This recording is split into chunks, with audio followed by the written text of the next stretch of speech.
to come up with a structure so they that's where they'll be credited, but they cannot just immediately withdraw it and dump it. But also they'll be happy because it's credited in there and they're earning a high yield on it, which is worthwhile, same as we did with pigs. So we have a couple ideas that I would say that's a good one. I'm really interested in adding a time locking mechanic on the Masterchefs, and we could take advantage of that with Pancake Swap has their new V2 syrup pools, which allows time locking to earn additional yield. We could kind of piggyback on that, have time locking on our Masterchef contract that is also time locking on Pancake Swap in the back end to make even more capital. So yeah, this is what we're going to be really, really focusing on in the next 2 weeks. We've already done a lot of improvements to the Masterchef contracts, which I wrote a Medium article about, and a lot of them, at least a dozen of them, I didn't even write about because it's just things like we made the contracts more efficient, so it costs less gas, and things that people really, they would kind of get lost in the details if we tried to explain. So I explained like the 5 improvements that we made that are very easy to understand and very, you don't need to understand coding to get them. There's about a dozen other things that we improved that just, make it so the transactions are faster, cheaper, more efficient, earning more yield. But in the next few weeks, we're going to be really focusing on, all right, what are we going to do to ensure that when we credit people with dogs, they won't be dogs in circulation, but the yield that they're generating on them while they're locked up is enough that the general consensus is that everybody's happy about it, like with pigs. So yeah. Most likely it will have something to do with the Masterchef contracts, but people will be locked, wherever they were. So we're not going to credit people in the single asset pool if they were in the LP pool previously. If you were in the LP pool previously, you'll be just like how if you were in the pig pen, you had the option of going, or if you're in the piggy bank, you go in the piggy bank. Yeah. So you would automatically just credit them to the farm. So you would just put them, if they had DRIP USD, you put them in the DRIP USD pool. If they had, not DRIP, but dog BUSD, you put them in there. If they had dog BNB, you would put them in the dog BNB farm pool. Yeah. On the farm. Yeah. So, that's good. And let me just say, because there has been some confusion, and it's hard to tell because, of course, like, with all big projects, you have other groups that, they had competing projects and they want to go to war with you, they want to create FUD and all this stuff. So sometimes it's hard to separate legitimate issues with just people trying to cause FUD and disruption. But I do see that there is one bit of confusion when it comes to pigs crediting, and we've had maybe 100 people come forward that we've tested so far that said that they were not credited pigs that they were supposed to be credited, and we've had a ton of them. We've gone over at least 100 of them, individual cases, looking at all the transactions, looking at 100% of the cases, going over 100% of the transactions in these cases, and so far in every case it's been either they didn't send any pigs into the credit contract, they had pigs in their wallet and they were expecting to see it in the credit contract, or they had it in the credit contract and expect to see it in their wallet, or this is this last one is what is most frequent. They had pigs claimable in the Masterchef contract, and they thought that they would be credited with the launch of the Piggy Bank and Pigpen. But just like people that were in the Pigpen got credited in Pigpen, people in Piggy Bank got credited in Piggy Bank, people that were in the Masterchef contracts that had pigs claimable will be credited in the Masterchef contracts. But let me just say that the amount of pigs that were available to claim on the Masterchef contracts, when we paused, made up less than 1% of the supply of pigs. And this is because all the incentive was to claim those pigs and either put them into the pig pen or the piggy bank or sell them. So the amount in there was very small, but because Masterchef contracts, the way they determine the amount of rewards you should get is when's the last time you compounded or withdrew, and the percentage of the pool you make up. How many blocks have gone past? And since blocks had gone past while we were paused, we made it very clear that any pigs or dogs generated after the pause event will not be counted, will not be credited. But still, there's no way to make the Masterchef not generate them if we unpause it and people are withdrawing to credit. So people, when they withdrew those pigs and they withdrew those dogs, it credited them as if, or let's just say it generated dogs and pigs as if it hadn't been paused the whole time. But this is the whole reason why we created new Masterchef contracts, is so we can account for this. Because of course we're not going to be adding dogs or pigs into the supply that were generated after they were paused. So there's some small percentage of people who expected to get dogs or pigs that were generated after the pause event, and or they had pigs available to claim at the pause event, and they expected to see those in their wallet or in the credit contract. Now, this is a very small amount of people, right? But when you consider that we have something like 70,000 users, even 1%, is going to be 700 users. So a very small percentage is still a lot of people when you are dealing with such a large group. So this is why, from all the cases we've looked into, this is why people are having some confusion. And I would say the vast majority of these people, they work well. All of them that had pigs in the pig pen were credited. If they had pigs in their wallet, they were credited. If they had pigs in the piggy bank, they were credited.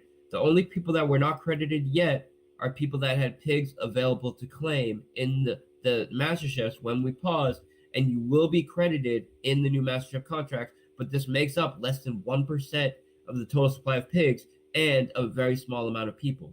Well, a very small percentage of people. It could be 500 people, but that's still less than 1% of our users. So this is where the confusion is coming from, but it's very difficult to tell if it's people, if it's people that really just are not paying attention, because we've said this so many times. We said this before we even did the crediting event, that this is the way it would go. It's very difficult to tell, is this people that are legitimately not paying attention and just are confused, or is it people trying to sow disrest? Crypto for a lot of people is new. There's a lot of moving parts, and everyone's not technical minded. So this could be it's just just confusion. That's it. They just need a little bit of understanding, or maybe someone there that could be a mentor for them in the space. I want to say one thing that's a slight annoyance with the UI that maybe we could do something about. I know several of us have said something about it, is when it disconnects, you have to reconnect every time you refresh the page. And another thing, this guided menu where it says learn more, it keeps popping up. So maybe you don't have to do this now. I'm just saying, in the future, when you have time, maybe have a learn more button on the top right corner or something like that, instead of that guided thing that pops up that you have to connect and then move the guided thing out the way every time you go to a new page. Yeah, so that's two separate things. It's on the list of what we're gonna do with that, and the plan for that is the info, the guided info. So we had already made a change to that. So I told my UI guys that I wanted them to put a check so people could decide whether they wanted to pop up in the future or not. And what they did was, but they made an update where it only shows once, and then from that point on it doesn't show up. And I told them, no, you gotta revert it to the way it was, because people are gonna go on it, they're not gonna read it the first time, and then it's never going to pop up again, and then there's going to be people asking questions that would be answered if that info box just popped up all the time. So what I told them is, no, you have to have it so it pops up every time, but they need to be able to check a box so if they don't want to see it in the future. And that's something that will be done. We're right now working on the farms and pools part of the UI, and when we push everything, it's going to be a major update, and all these little annoying things and stuff like this will be taken care of all at once if we don't do it before. but definitely by that time it will be done. And then the connecting of the website to when you the connecting of your wallet when you refresh. So this is something that we did as a security feature where your wallet does not stay connected to the site when you leave the site, and that is something to that is a benefit when you're from a security perspective. But something that I think we can do to make that less annoying is some of our values on the site, you need to refresh the site to refresh those values. The reason why we do that is because you have to essentially call an event when you want to update values, and the more often your site is calling servers to update values, the more bogged down the site gets, and the more slow it gets. It gets heavy, and if you have thousands of people accessing a site and their UIs are all calling constantly to be updating values, you'll see the site start to slow down. And right now, our site's pretty fast, pretty quick, and I like that.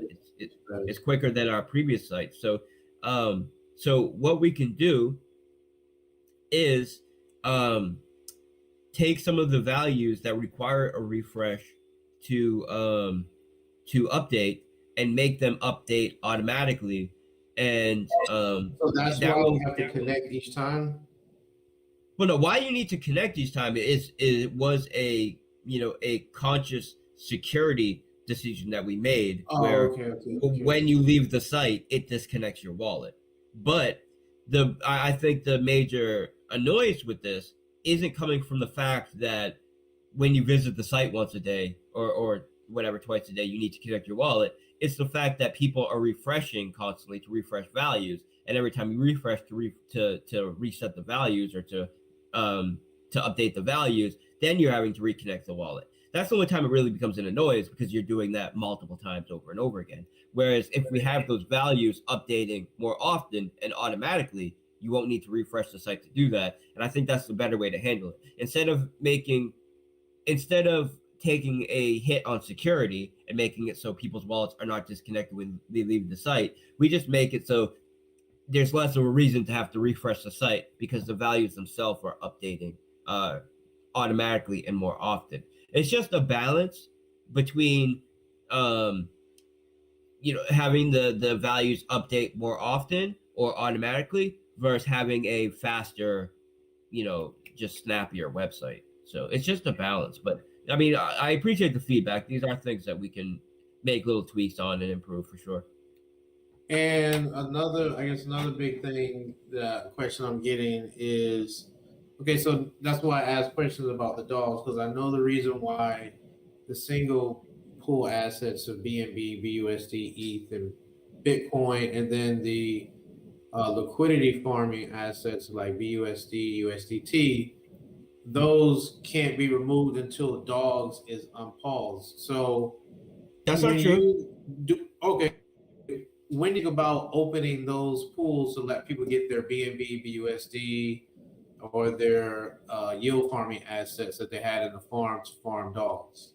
Or at any point this whole time, people could have called the emergency unstake function or the emergency withdraw function and gotten their whatever capital they had as far as non-native tokens. So if they had BUSD, USDT, or Chainlink or whatever, they could have called the emergency withdrawal function and gotten that capital off the farm, off the contract.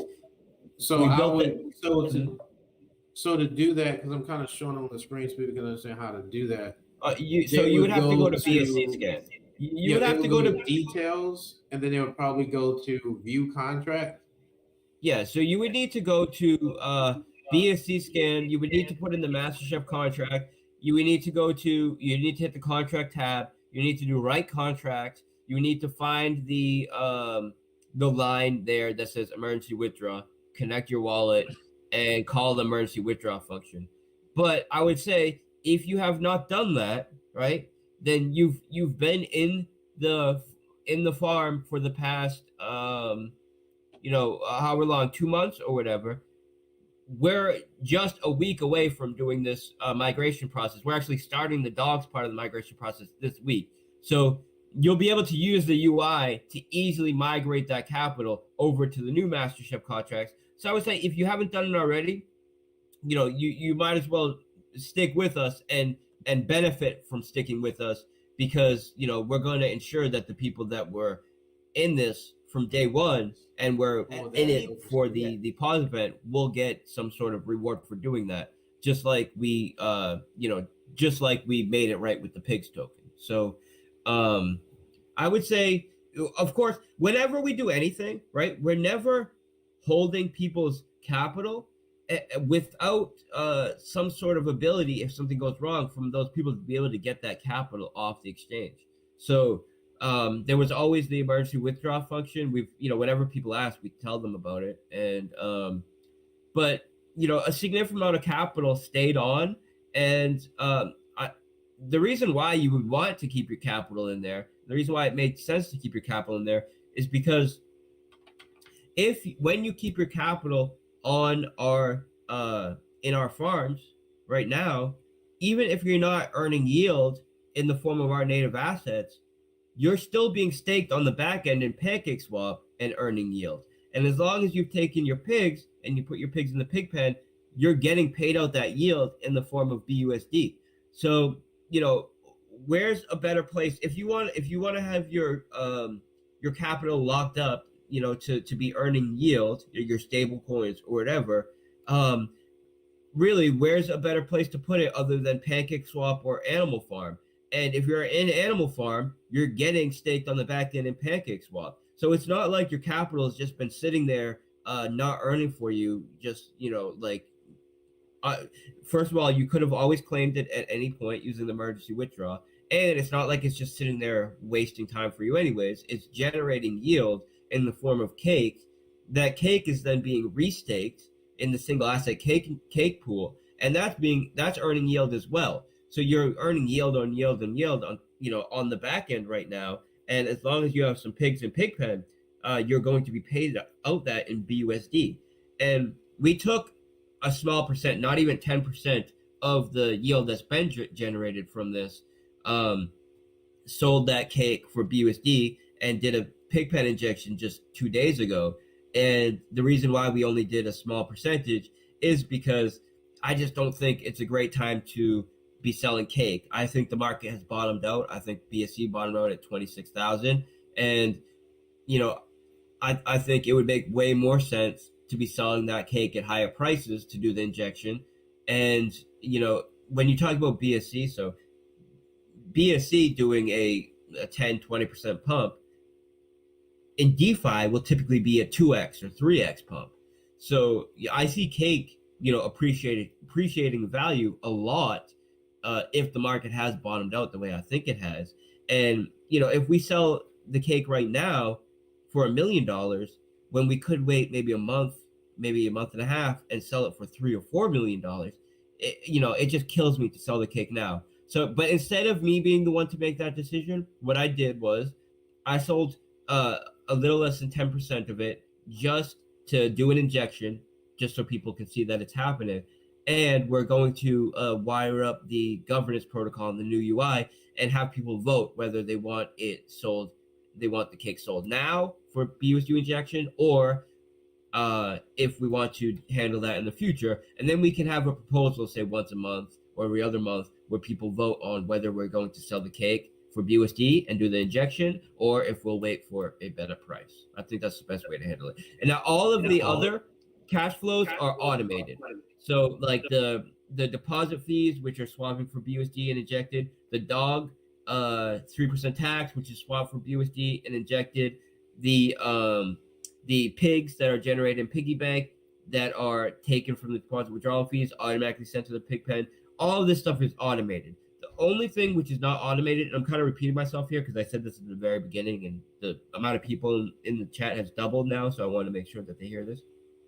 The only thing which is not automated as far as the cash flow going to the pig pen is the collateral and the yield that we're earning on the back end through PancakeSwap. And the reason why this isn't automated is because I wanted some flexibility on whether we use it for buybacks or pig pen injections.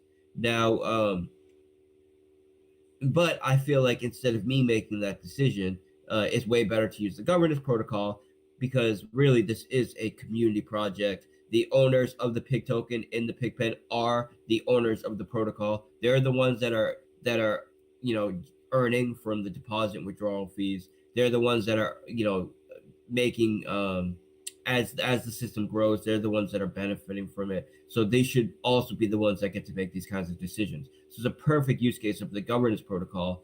And if people saw what I posted on the Animal Farm chat just like 10-15 minutes ago or whatever, I posted a sneak peek of the farm UI. And that's what we're working on right now. We're working on the governance protocol UI and the farms and pools UI. So in the next couple weeks that will be up. So I wanted to get into something else, another concern I guess some people have, but my thing about this is super bullish news. I'm gonna get into the lending protocol and I'm gonna get into the scratch off just a little bit. I know you talk about it a lot, but my biggest thing is the lending protocol. That I don't think people understand. Maybe some do, but a lot I don't think so. And this could probably be why I find that DRIP, because of the lending protocol, DRIP itself is going to be like Bitcoin. I think it's going to be more valuable than the Bitcoin. I think that is why right now, if you look at the wallet holders, many people are holding DRIP. They do not want to. They don't want to sell their DRIP. And I'm telling people now, you better buy DRIP because there's going to be a huge supply issue as far as trying to buy DRIP, which is going to cause a huge price appreciation, because there's not a lot of DRIP left out here to get. Like, people are hoarding DRIP. Like, once you guys understand this crap, like, this DRIP is like nothing else out here. I feel like I knew it was going to be big, but after this, I feel like it's going to be the biggest project in crypto, period. Yeah, so there's nothing that how I allows imagine it. And I wanted to go over how I imagine the lending protocol work and see if it's somewhat your idea, but okay, go ahead. Yeah, so I really don't think we should discuss the details of it right now for a couple of reasons, right? One, because I don't want people to essentially steal the idea, even though they would have a very hard time implementing it without the base of DRIP, which is something that you really need to do something like this. But well, no, I don't want you to explain how you would have it function. I wanted to give an idea of how I see it working and see if you had something that, if that makes sense, if that will work in a lending protocol. Because I have an idea of how we could do a lending protocol, but no, I don't want you to put out the way exactly how you're going to do it. But I wanted to give an idea of how I see it going forward. And if it's not, you can just say, nah, it's not quite almost, because what we have going on here now, if you look at the holders, is very interesting. Now the number one holder is PancakeSwap. So DRIP BUSD already that's where most of the coins are. So people are already throwing that, and that most of it is for the garden. A lot of that DRIP BUSD, that's the number one wallet holder, and that's PancakeSwap holding that. And then now when this new DEX comes out, this is going to be a third DEX that's going to be eating up DRIP, pairing with BUSD. And so you can already see the number two wallet, that's the vault, that's the tax contract that's collecting those 10% taxes, which I think only the way that's how DRIP pays off is through transactions. And I think the scratch off is going to help move coins, because the biggest thing is, the vault is important. Meaning, when I say the vault, I'm talking about the faucet, putting things into the faucet is important. That's what the lending protocol is going to definitely solve. It's going to make the faucet very popular, because right now there is not a lot of huge deposits going into the faucet. There is, but not number-wise. It's like people like yesterday, I think we had like 122. Before we were like 3. We had higher numbers of people going into the faucet and locking up coins. But trust me, when the lending protocol comes out, it's going to be insane. And we already have a lot of people holding the coins and putting them into the garden and putting them into, now it's going to be the new DEX. And then when the farm comes out, there's going to be more DRIP BUSD going into that pool. So, and the one that the vote is down to 14%. So, and then 13%, 135,000 is in the actual RDEX that's holding DRIP BNB. So, I believe the scratch off is going to help a lot with that, because 20% of that DRIP is going to be used to put into the vault to pay out the reward. and But that's ultimately, it's the lending protocol. so just the scratch ticket project alone, right? That's going to be 1,000 BNB essentially every day at 20% of that. So 200 BNB every day, buying drip, sending it to the vault. That's if we do a 1,000 BNB batches, which we're deciding whether we want to do 10,000 BNB batches or 1,000 BNB batches, or whether we're going to scale up. But likely we'll start at 1,000 and scale up to 10,000. So this is going to be anywhere from 200 to 2,000 BNB worth of drip bought every day and sent to the tax vault. That's huge.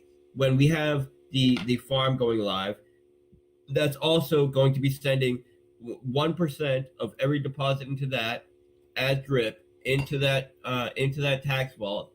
We also have the DEX partnership, which is going to be causing a lot more transactions on this DEX, and these transactions have a 10% deposit and not deposit, but buy and sell fee. So this is going to send a ton more drip to that vault.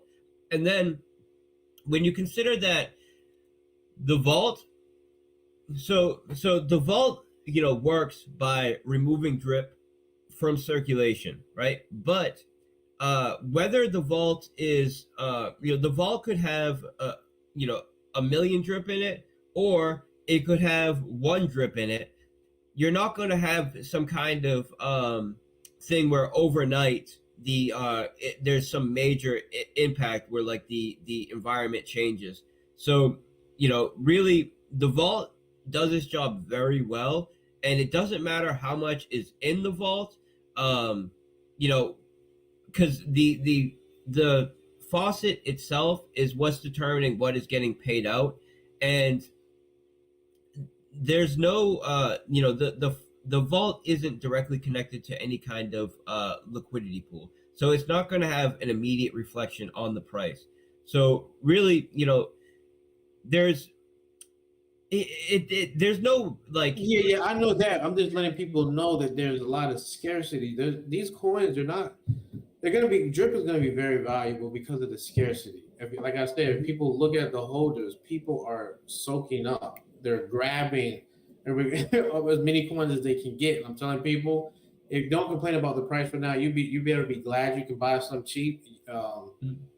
Hey, all I'm saying is, if you knew about Bitcoin when it was in the low hundreds, and you knew where it's at now, that's all I'm saying about drip. Same thing. Yeah. So my point was basically, as long as the drip is locked up, right? It's doing its job, and a lot of the drip which would be in the faucet vault is now in the drip garden, or it's in the LP token, which would be going into the animal farm contract. So the amount of drip that is in circulation hasn't increased, right? It's just a large percentage of it has migrated from the vault into locked up in the garden, or locked up in the LP pool on PancakeSwap to be used to animal farm. And as long as it's not actually being, as long as it's not increasing as far as what's in the circulating supply, then it's not going to have any like the vault could go all the way down to 0, as long as the drip that was in the vault is now locked up somewhere else in the garden or whatever. That's what we're seeing. Exactly. Yeah, I know that much. I just want people to understand the scarcity. They get drip is valuable, and it's going to be even more valuable. And I'm gonna get into the lending protocol, but it's gonna be me. This is my idea. I'm gonna give my thoughts, and because I really wish you wouldn't, man. Because if you say, not even my ideas, because say your idea and it's what we want to do, because maybe you think you're right on the same page as us. It's just like there's no need to to just give that information out right now. I think. Yeah, and if you do have an idea that's even better than what we thought, that's an even better reason not to say it publicly. So yeah, that's what I said. We're gonna have to talk, because I really believe, I think we don't even need a stable because of the way drip functions, and you've already said this publicly already. The fact that people can loan out the drip that they have. I just want you guys to understand how bullish this is. The fact that you So can loan out the drip that you have to someone else in the community. yeah, so Oh my people, God. yeah, so the way it will work is people will be able to get a loan based on the collateral that they have staked. So instead of having to withdraw your drip from your stake to use it wherever, you could take out a loan against it and now do whatever you have to do. And while you have your loan out, the daily ROI that you're making, instead of it going to you, it's going to the person who issued you the loan. So the loan is paying itself back, and with interest, of course. The person that issues you the loan is making interest on it, and now if you get whatever you did, say you did a pre-sale, that's why you wanted that capital. Now you do the pre-sale, you made money on it, you did a 2x or whatever. Now you can pay back your loan early. This way you're not paying like more interest on it. And now that ROI, that daily ROI you're making on drip, instead of going to the person that issued you the loan, now it's coming back to you. The person who issued you the loan got their money back early plus interest, so it works for them. And then let's say you do a pre-sale, whatever, you end up losing your money on it, it's a rug or whatever, you still get nothing to worry about because your stake was the collateral for your loan. Your daily ROI will be able to pay back that loan over time. It's going to pay it back, more slowly now, so you're going to pay more interest on it. But the person who issued the loan, that loan is secured by your collateral, and now they're going to get paid back over time. And because it's going to take a longer time for you to pay them back, because it's going to be the daily ROI, they're going to make more interest on it. So, and the reason why, so yeah, so if I got into more than that, then Yeah, then no, I you don't think have to I'd be get into sharing more too than much. that. Yeah. I just want people to understand that lending protocols get billions of dollars. And I believe I have a way that we can have the lending protocol set up without causing so much sell pressure. Because as you know, people can get loans on their money. Someone can come in with $1 million and get a nice collateral loan from it. I got this figured out where we can do this without causing sell pressure really anymore on drip that could get us in that Bitcoin range, price range through this lending protocol. I think, like I said, just do this mechanism alone, it can make us like the biggest project, even bigger than the one that just went down, even bigger than that blockchain because they were a financial blockchain, but I believe we can do Yeah. Their even better, issue, even bigger. And there was 20 plus $billion over there. yeah, So and if their we can issue get was billions of dollars here, they had a kind of sloppy algorithm that they used for pegging where we wouldn't have anything like that at all, right? Like if we did have something where there was a stable, it would be over collateralized, meaning that we wouldn't be using some sort of market dynamic to set the price. It would be the ability to the same way that USDT or DAI, for example, DAI is a collateral backed stablecoin. What gives them their their pegging is the fact that they are backed by a basket of assets that are majority stable coins, which have US dollars in a bank somewhere, for example, BUSD. And when you have it actually backed by collateral, then unpegging becomes a non-issue, right? As long as you're properly collateralized. So yeah, it's going to be way bigger than what UST and this other project did, and way more secure because it's not. Algorithmic stablecoins have proven to be inefficient in these yeah, market sure. environments, so we Yeah, wouldn't do definitely. anything like that.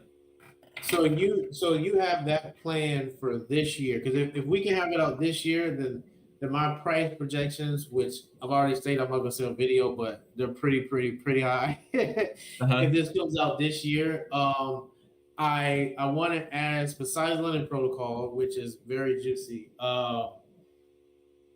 Did you complete or finish the game that you were working on? So one of the games, so there's two games that I want to build. One of them is an auto battler, and the other one is a role playing hacker type game. Now the Hacker role game. play, That's what I'm talking about. Yeah. yeah, well that one the contracts are built, and really so I've been working on this for a long time. I've been working on this for over a year, and the plan initially, because the NFT marketplace on BSC really wasn't there, so I didn't want to do it on BSC. I didn't want to do it on ETH for obvious reasons, right? It's way too expensive to run a game properly on it. So the idea was we'll do it on Solana, and Solana was saying that they'd be EVM compatible at the end of last year.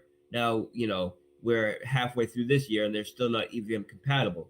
So I've had a couple, one, I've been reached out by a couple side chains. One of the side chains reached out and offered us a, multi-million dollar marketing budget, essentially millions of dollars out of their own marketing budget to do a co-promotion of our game if we launched on their side chain.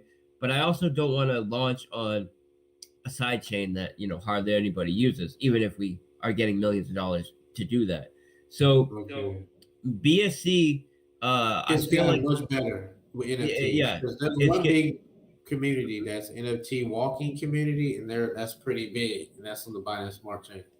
yeah. So that's the thing. Yeah, Binance is starting to pick up their game with NFTs, and it's something that I really do want to do. Everything needs to have its own time, but for sure by end of year, I want to get the lending protocol out. That's for sure, end of year. Now, Scratchies, I just talked to the team that I'm working with for the Scratch Ticket project, and so that I would say a minimum a month away, but I would say realistically about a couple months away. And the reason for that is because the Morales isn't going to be able to handle the thousands of requests that we're trying to do. So we're building our own custom Web3 authentication service just for the project. And I mean, this is a really big deal project. Like people are probably like maybe be underestimating the impact that this project is going to have. But we're building our own Web3 our own custom Web3 authentication service, um, you know, to handle the kind of volume that we need to be able to do this. And it's major development that we're doing, and it's going to change the way that these kinds of lottery games are done in DeFi. And so I would say we're about 2 months away from that, potentially sooner, but I would say minimum a month away from that. So we're gonna have a lot coming out, right? We have tomorrow, hopefully, I'll be announcing the date and our partnership when that will go live. That will be going live. I have to talk to him today when we get off this, but I would say 1 or 2 weeks, probably 2 weeks. Okay, max. that's great. That's great. Yeah, and then So- Animal Farm will be fully live. I would say 4 weeks from now max, right? So there's that, and then so that's going to take us into next month, right? The following month, we'll likely have Scratch Ticket Protocol. Maybe the month following that, but we'll see. I would say the following month we'll at least have the pre-sale for it. And when we have the pre-sale for Scratchy, we're gonna have it in the DAO, but we're gonna open up the tier 2 DAO access before then. So we're gonna have that. That's gonna be a big deal, right? We're gonna hold have up. You just said something. You just reminded me. The tier 2 DAO thing. Yep. Someone's mentioned that to me, and I recently asked you to get some more, some tokens for me. Well, we gotta talk after this because I want to get in. I know other people are interested. It's just easier to buy. But anyway, so if you want to get into the DAO, now's the time to do it, because we're having the Acquirify raise, and we were gonna have the Acquirify raise on Saturday, but we decided to build a UI to allow people to more easily get into the raise, and that UI is built, and we're going to be doing it tomorrow. So we're doing the raise tomorrow. So I'm not heavily promoting it because it's sold out. When I say it's sold out, I don't mean technically it's sold out, because we're not having a first come first serve model. we're doing a max cap of $5,000, which is going to allow us to have a little bit extra, and then we're gonna have a second round for people that want a little more. So we're purposely setting it up so the raise will be 48 hours long, and we're setting the max cap small enough so everybody will have a chance. And then when that 48 hours is over, we're gonna have people going for seconds to and we know that's 5,000 total or 5,000 per person. Per person. Yeah. Oh, 5,000 per person. Man, I got it. Yeah. So what is going to be the disadvantage? Okay, what's going to be the second DAO group, which is going to be less REAP?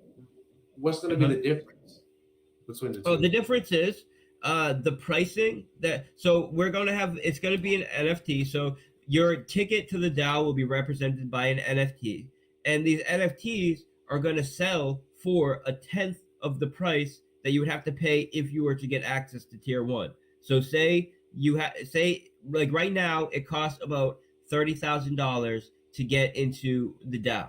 So when we sell the NFTs, if the price is around the same for REAP, then we would sell each NFT for $3,000, and then this will get you access to the DAO, but you'll be in the tier 2 of the DAO, and the allocations will be somewhere between 20%, somewhere between 10 and 20%. So for example, so for example, the allocations for Acquirify, we're having a $5,000 max cap just to ensure everybody can get in, and then we'll raise it for a second round. So the allocation will be somewhere between 7.5 to $10,000 per person. And so the way that would go is for the tier 1, the max cap will be 10,000, and for tier 2, the cap will be 1,000 or 1,500. So it will scale. So you'll pay a tenth of the price to get in, and the allocations will be somewhere between like a tenth or a 15th, something like that. So now the NFT, will it be bought with REAP or are you going to do it with DRIP?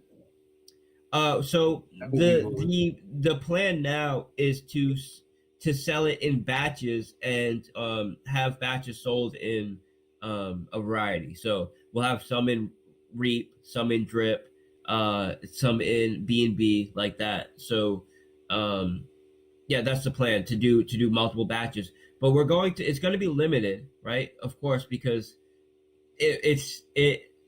these projects that we're raising for are extremely exclusive, and I never raise for projects that are doing infinite raises or stuff like this. So we're going to keep it exclusive. So likely we're only going to sell 1,000 NFTs.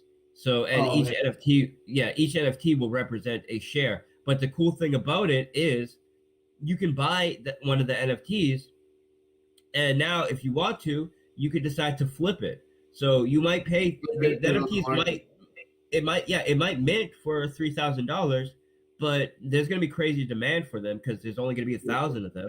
So you might be able to flip it for $10,000 on day 1 or whatever. You decide what makes more sense to you. But yeah, so we're going to have a mint price that will be about 10% of the price of the normal DAO. So right now it'd be like a $3,000 mint price to mint the NFT. It'll be a batch of about 1,000. And then that will give you access, or you could sell the NFT on a secondary market, and whoever has the NFT gets the access. So, that's the way it works. And we're going to do a whitelisting just to make sure that, one person doesn't come up and with a bot and buy all the NFTs or anything. Like, we'll do a whitelisting to make sure the initial mint process is fair.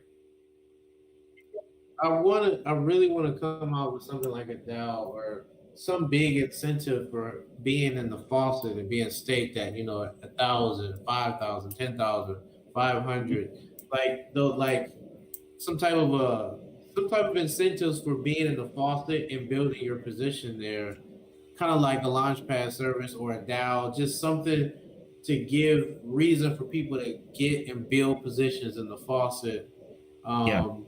Because I know those launch pads and stuff like that, or even DAOs, especially if you have big raises, a lot of money go into those. So this is why I've said that any products we do in the future, I'm not interested in launching new tokens, and the reason for this is because we have five tokens now, right? We have Reap, B-Reap, Dogs, Pigs, and Drip. So these are our five tokens, and we have to support all of them.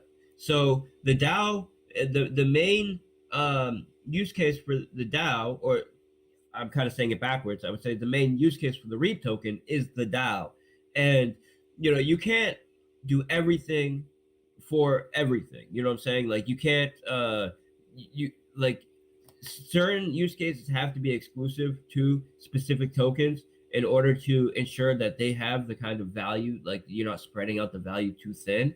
Um, but I mean, NFT there's for nothing the there, faucet holder. there's nothing preventing you or anybody else, right? And this is, of course, we're going to continue to build. The reason, so I kind of just started on this, but I didn't finish it. So the reason why I said that I don't want any more tokens is because there's so many more things I want to build, and all of the things I want to build from this point on really don't involve a new token. They're things that will utilize our current tokens, such as a scratch ticket protocol, such as lending, such as privacy, these kinds of things. So, um, so we're going to continue to build value for our tokens and for our different platforms. Now, with that said, there's nothing stopping you or anybody else from launching your own DAO and having be tied in to the faucet or be tied into any of our contracts. And we're fully supportive of that. Of course, we're not fully supportive when people try to make a cash grab out of it and try to ride off of us. Yeah. I But want to have something. Not yeah. I want to. Well, if any developers want to reach out to me, I have a good mind, but I'm not a developer. So, but I do have some ideas that we can add for the drip ecosystem. yeah, I know so we definitely have some good devs that aren't part of the team, but they're actually building things like dripnetwork.ca and where's the guy that made this? Because this is very good. Matrox Dev. This whole charting system that tells you the hydrations, the deposits, how many new accounts. This yeah. is very viable information here and statistics. And then the So other guy, what's the website that? We try to find that website that shows the stats for Drip, the Piggy Bank. His name is oh, Jason. I know exactly what you're talking about. I don't know the link off the top of my head, but I know exactly what you're talking about. Yeah, there's a lot of very talented people. We have a That are group just called doing things. called Drip Devs, and there's a lot of people working on a lot of stuff. Now, what prevents me from promoting some of it is just, you know, one of the so for example, we had the drip calculator, right? Where Yeah, someone actually, just to avoid drama, basically what prevents me from promoting a lot of them is that people will create something like this, they'll charge for it, which is fine. You want to charge for it, that's cool. No problem with that. You're providing a service, you deserve to get paid for it. But then after they get a ton of users, then they try to launch their own, like, little scam reflective thing, or yeah. There buy was this, yeah. I heard you mean. and there's a 1% tax on every transaction that goes to developers. And it's like, man, you can't have a 1% tax on transaction going to developers. What it so it could, because oftentimes on day one, the volume you do is many multiples higher than even the total supply. So within a week, the dev has accumulated 30-40% of all of the tokens. If you even if you though the fee on transactions is only 1% going to devs. So I always, when people say that they're doing something, this almost always they almost always implement something like that, where it's a percentage of every transaction is going to them. And I always tell them, don't do that, man, because I'm not going to promote it, because that doesn't work. You're just going to centralize all of the capital in your wallet. And of course, that's their motivation. So they don't listen to me and they do it anyways. And I don't promote them. They end up with a little hype for a week or two, and then they just die. But Yeah, there was one particular page that was giving stats, and it was all for stats for drip, and they shut that down to then move to another project to recreate it into another competition project. So Yeah, of Yeah, course. I understand. I understand. There's a lot of people that want to get the audience and attention of this community because we're one community that has a lot of money, that generates a lot of money. We have a lot of pull and power now, and it's just good to see that drip has gotten this big. But I feel like with everything that's coming, I mean, if I just look at the lending protocol, that could give us 1 million users. Yeah, I The really do lending think that. protocol gives us 1 million users. Now, scratch offs, I mean, that can get us to like 300,000 because Yeah, there's I nothing think like that lending. out here. I think peer-to-peer lending is it's like the killer app for DeFi. I really do, and there's no one else that's doing it. So, I mean, yeah, I think it's going to be the biggest thing in DeFi. I really do, and so I have a couple ideas on how to do a lower risk and a higher risk model, and of course, the the the primary integration will be for drip, and then but I think that we can do lending for more than just drip, but the primary integration will be based on drip and drip collateral. So there's I really do think that that lending, peer-to-peer lending, is the killer app for DeFi. There's a privacy thing that I want to do. There's a lot that I want to do, but lending will be by the end of the year, right? That's the goal. Lending by the end of the year. And we have a lot coming up in the next 3 months. That gives us a few months that I would say we're kind of open between when all of the stuff that I've mentioned will be launched and when the lending goes live. And maybe in that 3 months, I can get the game out, something like that. I'm not going to stop working. Like, this is what I love to do. So we're just building, we're working. Drip's making higher highs, higher lows, higher high, higher lows. It's going to move with the rest of the market. I would say Pig's token is less likely to move with the rest of the market because we're always improving, we're always learning.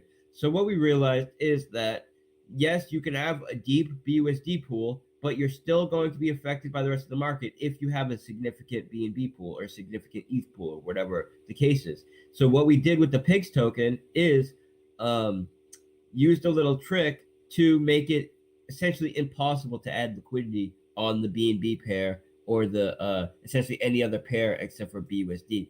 So that makes it so we're completely isolated to the BUSD pool. So we really are completely unaffected by the swings of the overall market, and that's huge. So there's things that we're always learning, we're always improving, and we're gonna keep building. And we're not going to be launching new tokens. It's going to be all use cases and services and products and partnerships for our existing tokens.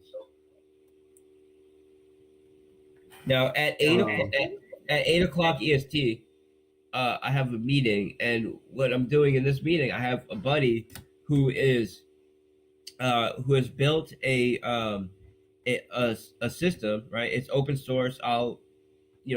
I'm sure it will be everybody will know what it is once we integrate it. It's not well known, but people will notice it because it will say the name of the service. But it's an open source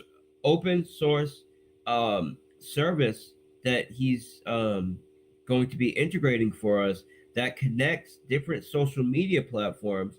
And what this will do is when people post in the DRIP Telegram group, it will post for them in the Discord group, whether they're a member of the Discord or not. So what it will say is, blah, blah, blah client, their name, and their post. And when someone posts in the Discord channel, whatever they post, it will say on the Telegram group, on the DRIP Telegram group, blah, blah, blah client, their name from Discord, and it will post it on Telegram. So that means that if you're in the DRIP Discord channel, you're going to be able to see and chat with all of the messages in the Discord channel and on the Telegram drip group. And if you're in the drip Telegram group, you're going to be able to see and chat with everybody on Discord and see all their messages. So it's gonna link our channels, our project channels, to our Telegram groups, our project channels on Discord to our project groups on Telegram. And there's a lot of people who prefer Discord over Telegram, and this is going to give allow them to be engaged as well. So this is going to be really big, and I think we can link it up to WeChat as well, and a couple other social media. So we're going to experiment connecting our Telegram and Discord. We're going to get that hooked up tonight, or at least we're going to start working on it tonight. Hopefully, we can get it hooked up tonight, and then we're going to integrate WeChat after that, which is huge for the the Chinese community. So we're working every day to increase our exposure over social media and the different community groups. So that's another big thing. Like when I get off this call, I gotta connect with the decks, and I'm gonna try to get that done. Before we do the social media meeting that I have, and then we're gonna get hooking up that this social media client as well. So there's so much left to do. Also, the art for the dog and pig token, I didn't want to use the token art or the same token symbol or picture, whatever you want to call it, because that would just cause confusion. So we had a new one made. I really like it. I think it's cool. And now that we have that, I can apply for CoinGecko, CoinMarketCap, all of these different listing and analytic services. So that's another thing that I have to handle tonight as well. So, we had a very smooth and successful launch, and now it's time to take care of all the housekeeping that involves a new launch. That's what I'm going to be taking care of the next few days. Well, yeah, I believe you're definitely one of the hardest working devs in the space. Thank you, man. Thank you. Put in countless hours working, not only just doing work behind the scenes. I guess a lot of like this Steve Jobs type thing, just talking to people and getting with social media influencers and having these interviews. Is definitely. It's got only thing it has you doing this is passion. So just people understand it's passion versus someone doing something for money. Yeah. So I believe this is the best kind of promotion you can have in this day and age, is having someone that is able to get across the ideas in a way that people can understand, and then getting them on as many platforms as possible to spread the word. I think that's the best kind of promotion you can have, because pop-up ads and or banner ads and this kind of stuff, they can help somewhat get a little exposure, but really people are not clicking those ads like some people think they might be. People are watching YouTube videos, people are joining Telegram groups, people are joining Discord groups, and this is where you need to get their ear. And that's what I try to do. okay, so what I wanted to say is, I don't know if you want to answer a couple questions, but I'll stop the YouTube video. You can ask some questions just for the group, for people in the group. But your idea with the privacy before we get to the questions, if you want to do that. Are you saying there's a way to make Binance Smart Chain transactions more private, or like a layer or a way like maybe Tornado Cash, or what way Yeah. privacy? What way are you thinking with that? So better than Tornado Cash. So there's something that I'm working on right now with another developer that potentially could be something that we move forward with.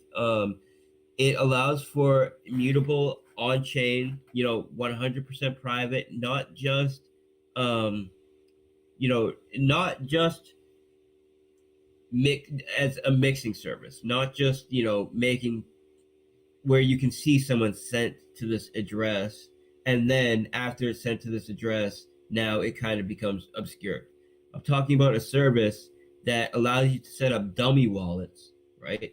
And then when you send a token to the dummy wallet, it now virtually disappears, because you don't know this dummy wallet is part of the obfuscation functionality. So instead of having like a small handful of wallets that everybody knows Tornado Cash, you can set up dummy wallets where the funds go to this dummy wallet.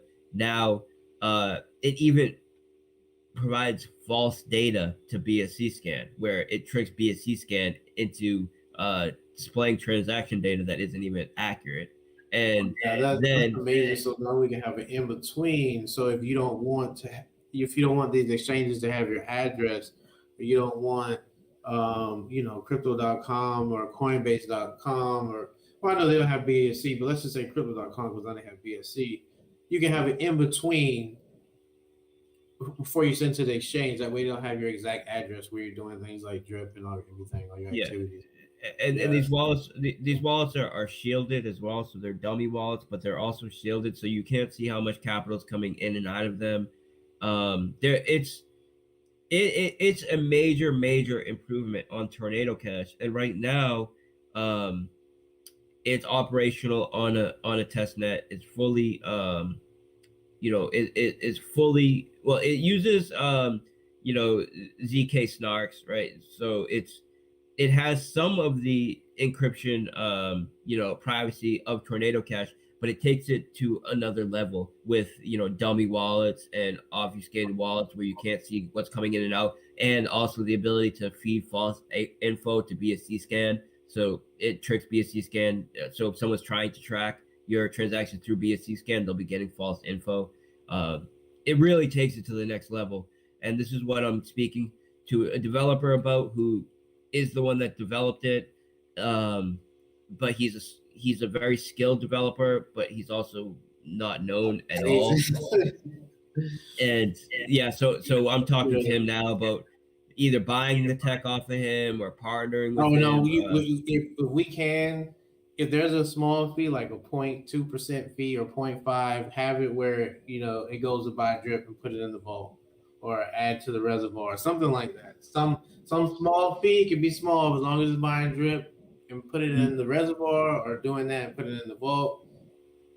Anything. Yeah, well, either way, it will be accessible on the drip site. So whether we're using a fee to buy drip, or it's just a privacy service that can be used for drip that you can't find anywhere else but the drip platform, which will bring a lot more attention to drip. How anything we do, of course, will be in part to service our existing tokens, but also there's some things that we can do that go beyond our own tokens and really just innovate our major innovations for the whole space. And when we do those kinds of things, it brings attention to our other projects. So there's a lot I'm working on right now that, so whether, so there's an idea that was a Tornado Cash fork that we could do, but it also so it's essentially similar to Tornado Cash, but you're being paid yield for increasing the anonymity set, kind of like Tornado Cash, but with a in and out fee that gets distributed to people that are in there longer. And this is what I was initially working on, but then I linked up with a developer when I really started, really researching deep into privacy, when I was thinking about doing this before. I found someone that's doing something even way better, and hopefully we can work something out. But yeah, I mean, it's lending, it's gaming, it's privacy, and insurance. I think those are the main use cases for DeFi, and I'm looking to tackle all four of them, and go as hard as we can. And I'm not looking to develop new tokens. I'm looking to provide these for our native assets and for other assets in the space. So when I say that, of course, I mean, for example, the Scratch ticket protocol. The tickets are being sold in BNB, but a portion of those BNB are going back towards our native assets. So, whether it helps us through providing another cash flow or just bringing a ton of new attention into our products, that's always the goal, right? To move the space forward and bring more capital and attention to our projects. Okay, I'll make sure you can hear me correct, because you can hear me because like I had to connect to my phone. I think my Wi-Fi reset. I can hear you now. I did see some people in the Animal Farm chat saying that they were having trouble hearing me or trouble hearing you on the video, but I'm not sure. People say things, and who knows if it's true or not. So I just kept going with it. But I know everybody in here could hear us. So, anyways, I don't know. Okay, reset. Looks like everything is good. Do you have like maybe you say you get on at 8 o'clock? Do you have like 15 or 20 minutes, maybe for a couple questions? Yeah, we could do a couple. Or Yeah, I would say let's do like 3 questions or something because I have a meeting at 8, but I also want to link up with the Dex devs, uh, and I don't want to I want to get that done earlier rather than later because the meeting I have at 8 could go a few hours, and I want to be able to make that announcement tomorrow in the interview, and I want to try to work that out with those Dex devs. So I want to have at least a half an hour. So like we could do a couple. Let's do a couple questions, yeah, and then I gotta go though. okay, I guess people can raise their hands if you have questions, and hope it's a good one. One that you probably haven't heard. All right, hope it's a good question. That hasn't been asked a lot. Let's Do you see, have people? Victoria. Do you have people in Well, your right now YouTube I'm not channel that are live. asking? Oh, you're not live. Um, well, what I did. Okay, why is this thing? All right. Well, I'm gonna just open it up to people here. So I'm gonna open up to Victoria right now. All right, Victoria, you can unmute yourself. Good evening, Forex. This is all you do. I just have a quick clarification. So Sure. for the pig pen, you're doing the auto compounding, but for the piggy bank, there be a compound all function, or you're not going to Yeah. incorporate that? Okay. Yeah. So with Piggy Bank, we're going to do a button essentially at the top that allows you to compound all your stakes at once. I'm getting an echo. Could you just mute yourself real quick? Oh, actually, that's not you. I don't know who that is. Yeah, mute yourself, Guru. Okay, yeah, it should be good now. Okay. Yeah. So with the piggy bank, we're going to do one function that auto compounds everything for all the stakes for you, and for Pigpen, we're going to have an auto compound function. And the way that will work is it will take the pigs that you've earned in dividends and it will compound that for you. And it will take the BUSD that you earned and will use that to buy pigs and then compound those pigs into your stake for you. So, we'll set it where you have to give approval to do that. So if you don't give approval in the pig pen, then it won't auto compound for you. The yield will just build up as it's doing now, and you can choose to compound it when you want, or you can do auto compound, and essentially, a couple times a day, it will take the pigs that is available for you to in your rewards, and it will compound them into your principal, and it will take the BUSD that you have, will buy pigs for you, and compound those pigs as well. So this will allow people to increase and earn compound interest on their stake, and as their stake grows, they'll have a greater share of the yield that's being generated and paid out to them, which will be compounded and in turn really start to outpace the people who are not compounding and not auto compounding.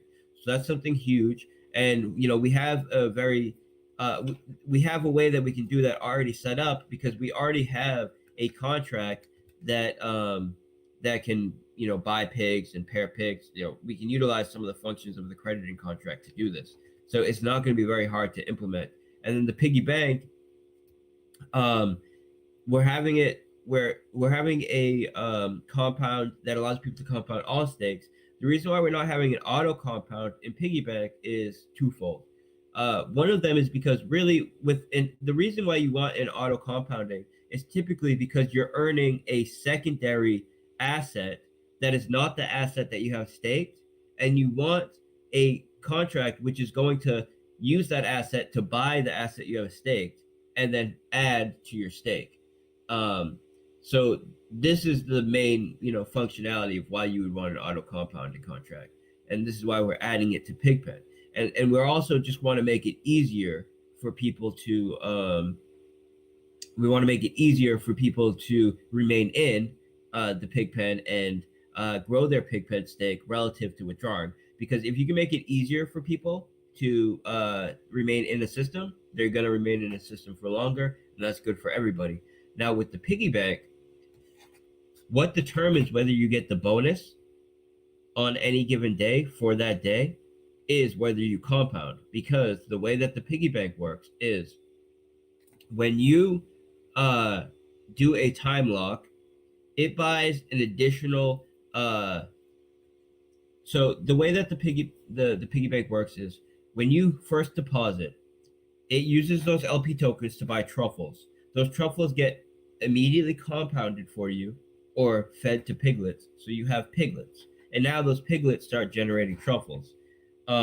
When you time lock, what it does is those initial truffles that it buys on the deposit that it uses to make the piglets, it will buy extra of them, whatever your percentage for the time lock bonus is. So let's just say, just to make it simple, I'll use arbitrary values. You time lock for a week, you get a 10% bonus on it. What it does is when you do that deposit, it will buy an extra 10% more truffles.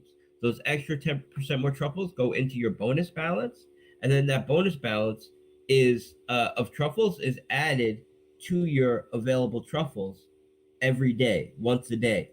And then to get those bonus truffles that are added to your available truffles, you need to compound them on that day to essentially to collect that day's bonus distribution. And the bonus truffles that you get are added every day. A little bit of this this bonus principle, or this bonus pool, is added to your truffles that you can compound every day, and it's weighted towards the end.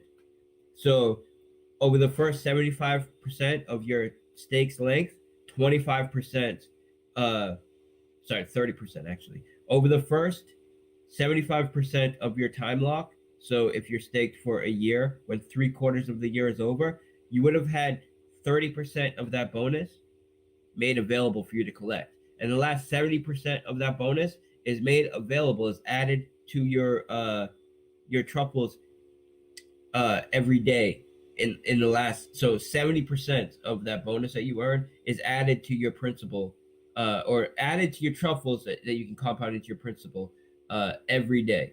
So sorry, I kind of the way I explained that kind of got a little messy, complicated. I'm sorry about that. But anyways, what this means is you have to be engaged to get your bonus.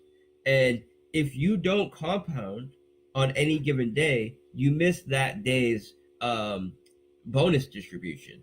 So it really incentivizes people to be engaged and to be active in the community. And if you're not going to be active in the community, and you're gonna just make a deposit and try to drain the system and not be active, not want to compound any of that, you're not going to get your bonus. And this is by design. And if we had an auto compounding function in the piggy bank, then it would allow people to not be engaged, to and just kind of set it and forget it, which really is not helpful, right? Because they're time locked anyways, meaning they can't withdraw anyways. And so with Pigpen, there's a time locking on principal. There's not a time lock it on rewards. So they could withdraw it. So auto compounding for them is a benefit to the whole system, because you're taking dividends or rewards that otherwise could be claimed, and you're compounding it into a time lock stake. So that's good for the user because they're earning compound interest and really rapidly growing their principal. But it's good for everybody else, all the other holders as well, because it's taking pigs that otherwise could be claimable and dumped on the market and putting them in time lock stake. And it's taking BUSD and using it to buy pigs and locking that up as well. Whereas Piggy Bank on a time lock stake, they're time locked anyways.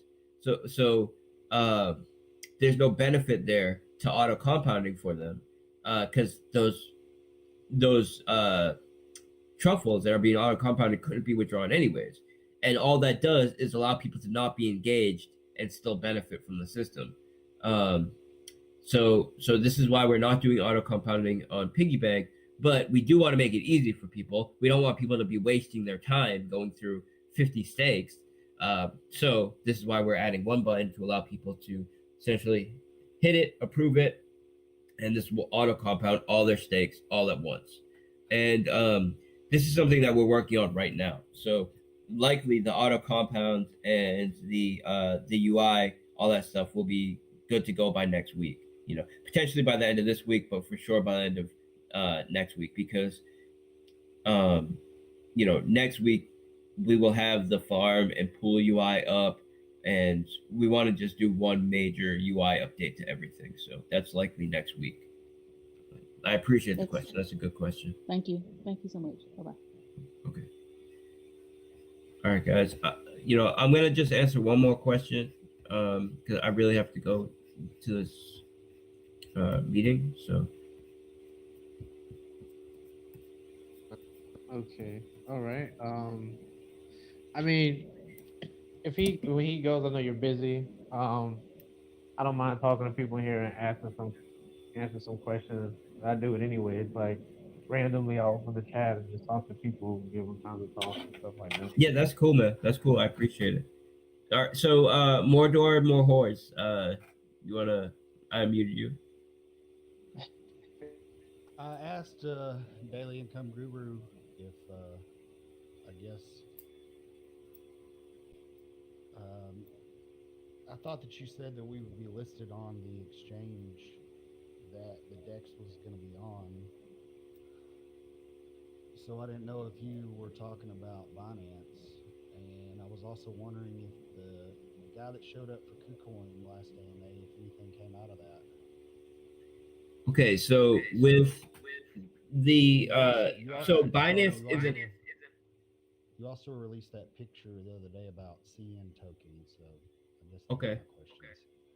Cool. I'll address all that. So Binance. Let me just mute you though, so I don't get an echo.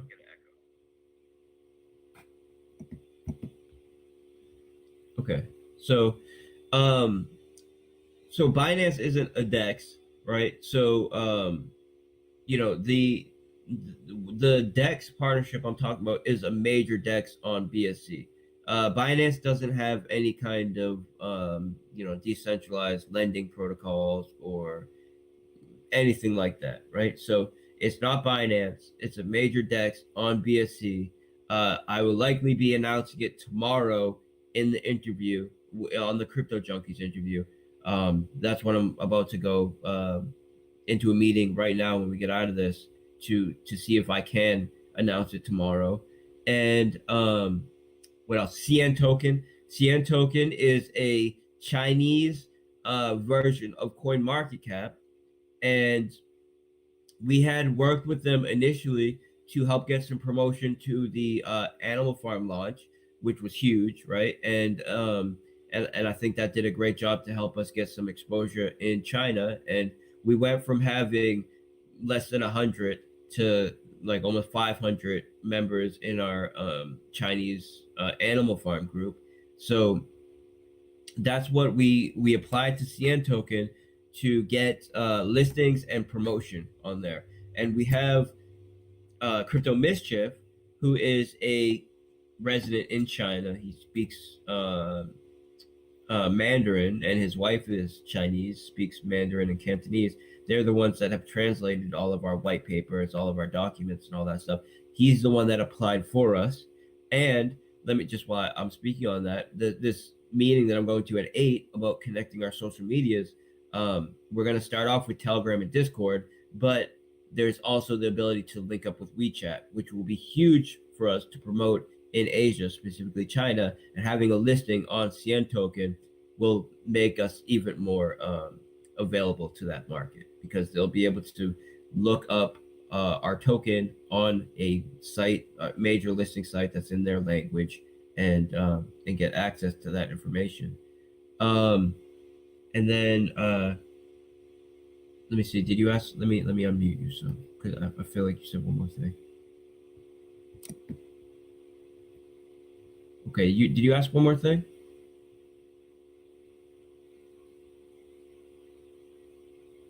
More doors? Can you hear me now? Yeah, I can hear you. asked if anything came out of the KuCoin guy that showed up. KuCoin. Well, Is all Pancake right. still involved, even though we're going to do P2P lending? Yeah, Pancake is for sure involved, and that's something that I've been in negotiations with them for, the single asset lending. When I say lending, right, I'm not. When I say Pancake swap lending, I'm not talking about peer to peer lending.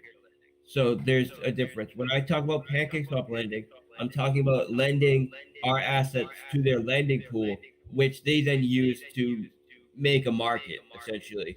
And when I talk about lending for DRIP, I'm talking about a peer-to-peer lending where actual people in DRIP can use their collateral to take out a loan against from other members in the DRIP network. So these are two separate things, and for sure, Pancake Swap is we're in negotiations with them right now. We've been in negotiations with them, and we are gonna likely work out something something very cool between the two of us. And KuCoin, I'm not sure. You brought that back to my attention. What I can say is that we are constantly being contacted by people who are claiming to be representative of KuCoin and other dexes, which they're not, right? They're people that are scammers and whatever. They try to say we can get you listing, but you need to be the ones that provide the capital for the order books. And then, of course, they're scammers. They try to take your money or whatever.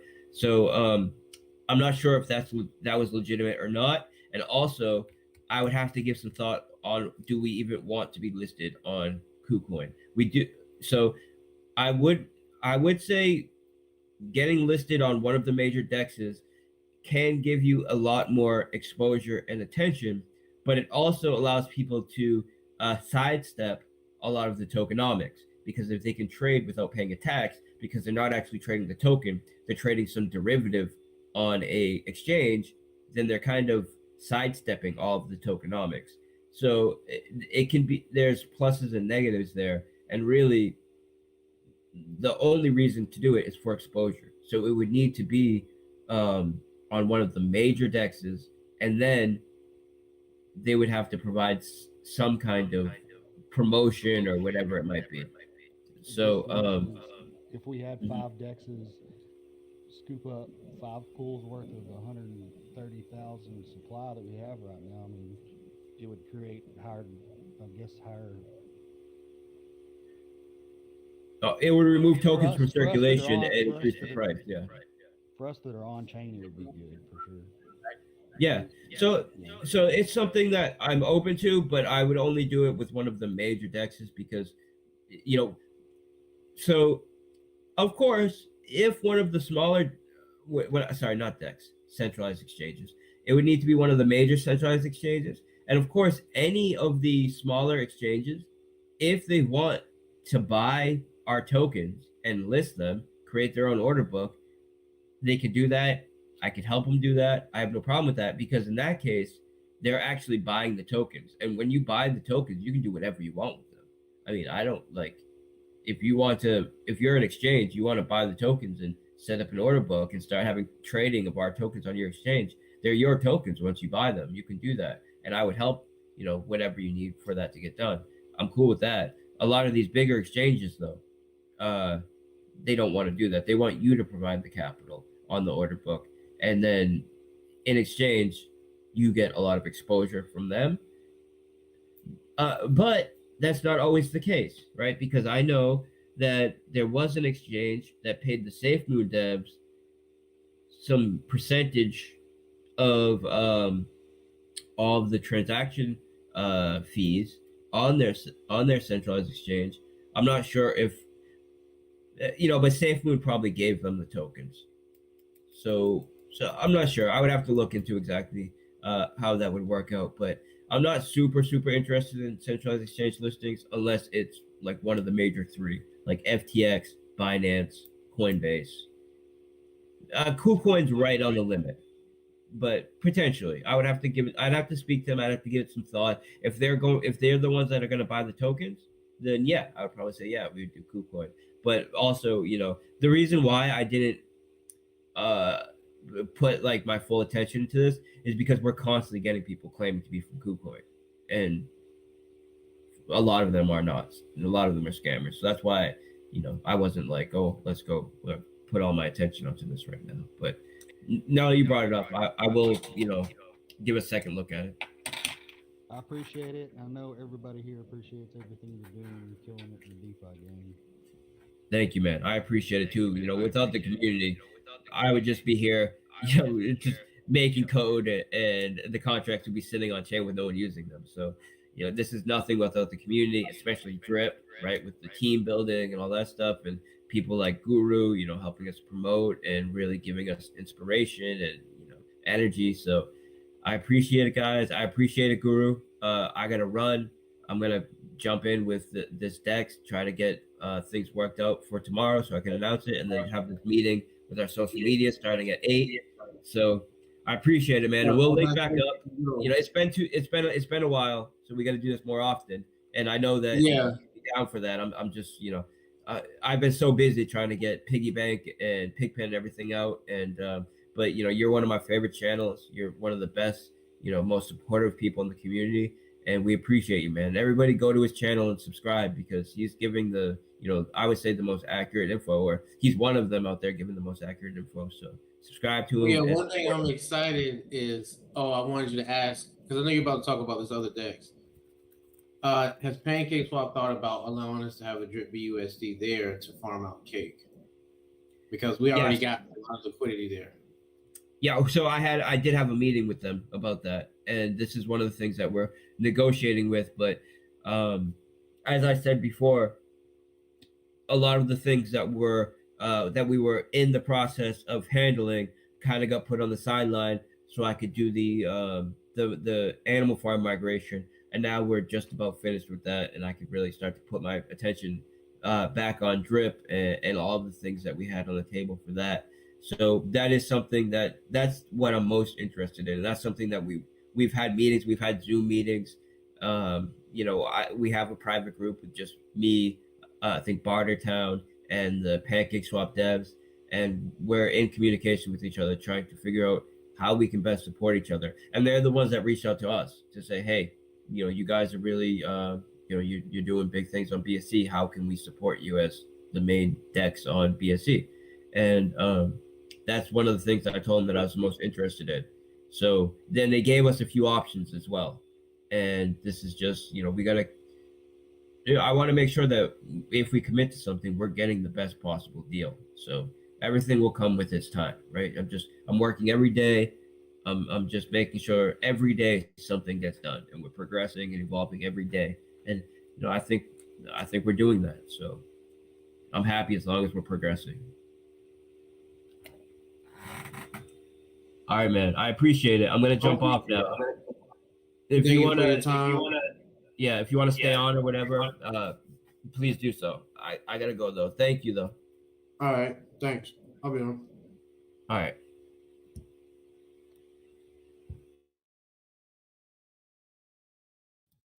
How you guys feeling? Man, that was so bullish. Thank man, you. I'm trying. I tried to get into the lending protocol. Yeah, hey. But I'll just leave it at that, because I'm telling you, man, that's probably the main reason why people are holding coins as much as they can without selling. I mean, because there's some people selling, but if you go look at the holders, man, people are hoarding drip. So just saying it's getting scarce, and there will be a supply shock, like a real supply shock. It's not just shock because people go into the faucet. It's because individuals are keeping their coins. Yep. People had any questions just because most people, I don't know, all of them are muted. You can unmute now. Oh yeah, the garden. I brought up the garden. Yeah, this is absolutely what's coming. The garden is what's going to be really important, because it's the one way that you can generate more LP tokens. It's the only way without buying. So, I mean, with this next week or two coming with the new DEX, and I asked them this question specifically. I said, you knowing that you're about data, you're most likely going to go because you don't like this. He doesn't like to split the liquidity between multiple dexes. He did Pancake Swap only because Pancake Swap's data gives us feed on CoinGecko and CoinMarketCap and Nomics and the different little wallets that hold and track the coins. You have to be, your stats have to be on those sites. And so I know if he does it because of that. And so the only other DEX that I can think of that's on the Binance Smart Chain, I'm not even going to say it. I was thinking to start with the B, but it's probably another one because their stats are actually listed on CoinGecko and stuff like that. So if their coin data, that it feeds to the coin analytics sites. But this is going to be big because, I mean, as you can see, like 360,000 DRIP tokens are in PancakeSwap DRIP BUSD. So that's going to be even bigger when this DEX comes in. And then when our farm starts, I mean, I'm guessing maybe 50 to 60% of the DRIP is going to be in exchanges, earning new tokens, either earning cake, either earning pigs, or earning this new DEX token.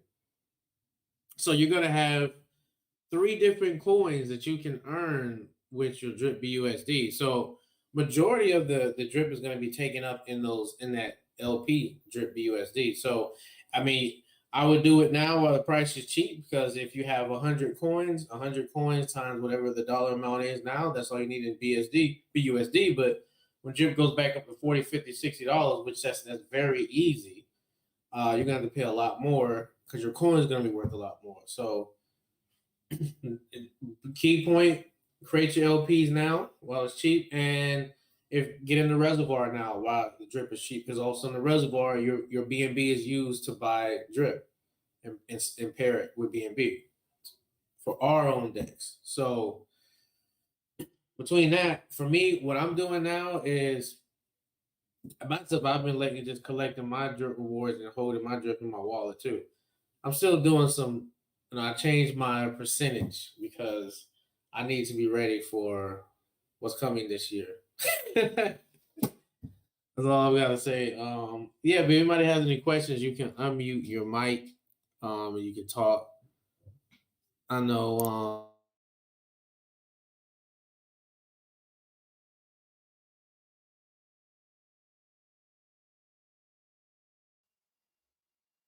All right, well, that was Forex Shark.